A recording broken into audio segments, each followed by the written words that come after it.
Okay, so we have a triangle here, and the question posed to us is whether or not these triangles, any of the triangles in between here, the shapes, whether this triangle has the same area as that triangle, or this triangle, and any triangle we can create by moving this point like so, keeping the distance from here to here the same. Now that we know the question posed to us, let us go ahead and reconstruct our triangle. So I'm going to go ahead and just delete this. And now we're going to take a segment, hold down our shift button so it remains perpendicular or straight up and down. And then I'm going to go ahead and select my two endpoints. I'm going to go construct perpendicular lines. And then I'm going to go over here and create another segment, holding down the shift button. Then we'll go ahead and hide the rest.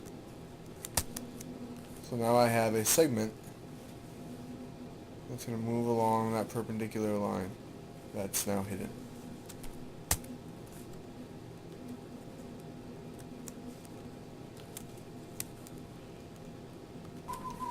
Now we need to construct our base. So I'm just going to straighten this out real quick.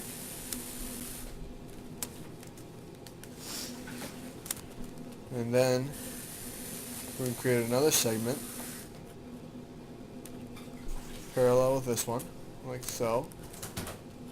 And then we'll just create a segment like this, but perpendicular. So remember to hold down your shift button. And that looks good. And then we go, we'll select these two endpoints, construct perpendicular lines, and now we'll go up here and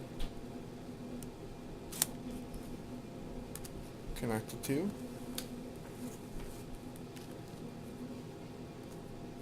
And now we can hide the rest. And that makes it so we can't really move this point over here.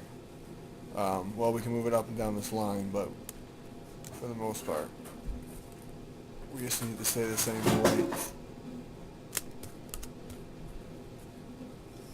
It's like wheels on. So let's go ahead and now create our hypotenuse. And then now we should be able to move our triangle back and forth just like we had in the start. So how to go about answering the question? Well, so again, let's remember that our area is equal to 1/2 our base times our height. Okay, so now all we need is our height.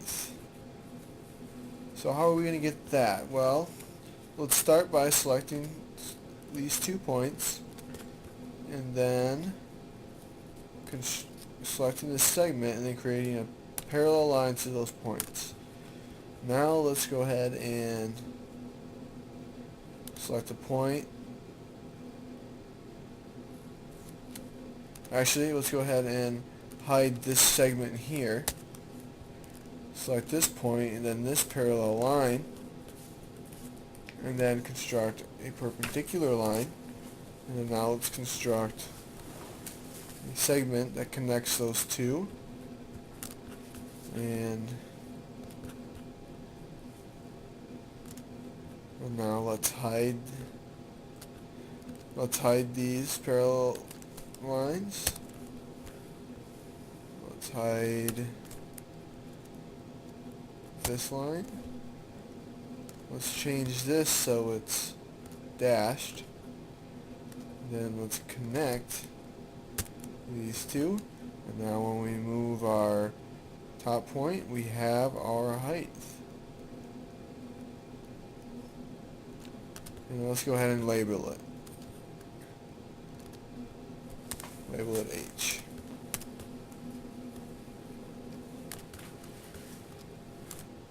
Now let's go ahead and measure our base. Well, let's label our base. This is our base, so it's already labeled B. Now let's go ahead and measure the distance between the base. Measure distance for the base, excuse me. And then measure the distance for our height, and then let's measure those before we forget which one's which, or label those before we forget which one's which.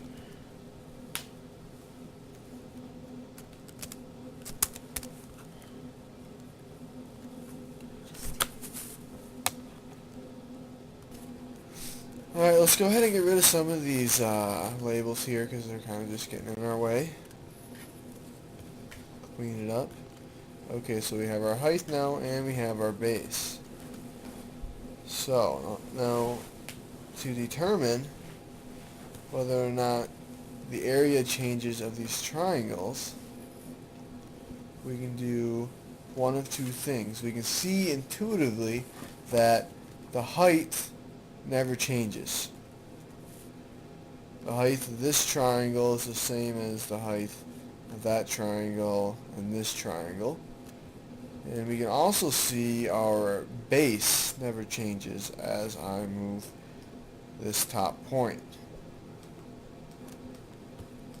Thus, we can assume that our area will never change, but we can also just go ahead and calculate it. So let's go ahead and calculate. Let's go 1/2 times our base times our height. And then let's label the measurement as our area. And then now, let's see what happens to our number as we change. And the area never changes.